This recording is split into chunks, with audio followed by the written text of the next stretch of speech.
میٹھے اسلامی بھائیوں السلام علیکم، میں ہوں محمد ندیم حسین اور آپ دیکھ رہے ہیں علم نور یوٹیوب چینل۔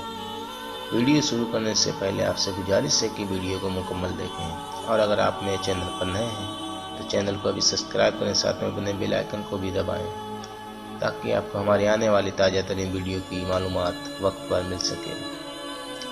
چلتے ہیں ویڈیو کی جانب۔ آج کا ہمارا جو سوال ہے، نماز فرض کے لیے اٹھنے میں سستی کی وجوہات۔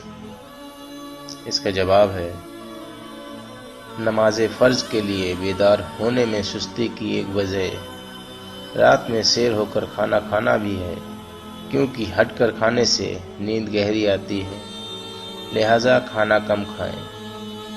جب کھانا کم کھائیں گے تو نیند گہری نہیں آئے گی اور انشاءاللہ صبح آنکھ بھی جلد کھلے گی۔ دوسری وجہ رات کو دیر سے سونا بھی ہے۔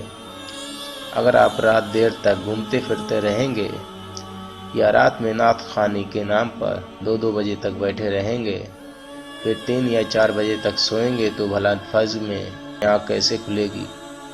اگر آپ ان کوتاہیوں کی وجہ سے نماز فرض قضا ہوئی ہو تو آپ گناہگار ہوں گے، بلکہ رات کا اکثر حصہ گزر جائے اور نماز فرض جانے کا اندیشہ ہو تو اب سونے کی شرعاً اجازت ہی نہیں۔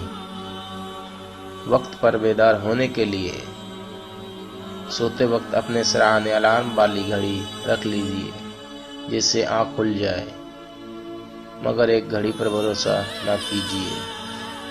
اگر جذبہ ہوگا تو راہیں خود بخود کھلتی چلی جائیں گی، اور اگر جذبہ نہیں ہوگا تو گھر کیا، مسجد میں دوران اعتکاف بھی کئی بد نصیب لوگ باجماعت نماز ادا کرنے سے محروم رہ جاتے ہیں۔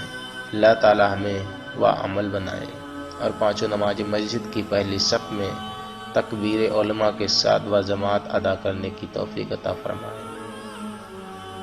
جلد بیدار ہونے کا ایک روحانی نسخہ یہ ہے کہ سورہ کہف کی آخری 4 آیتیں یعنی ان الذین آمنوا سے ختم سورہ تک رات میں یا صبح جس وقت جاگنے کی نیت سے پڑھیں، انشاءاللہ آنکھ کھلے گی۔ مجھے یقین ہے کہ آپ کو یہ ویڈیو بہت پسند آیا ہوگا۔ اس ویڈیو کو لائک کریں اور اس ویڈیو کو زیادہ سے زیادہ اپنے یار دوستوں رشتہ داروں میں شیئر کریں۔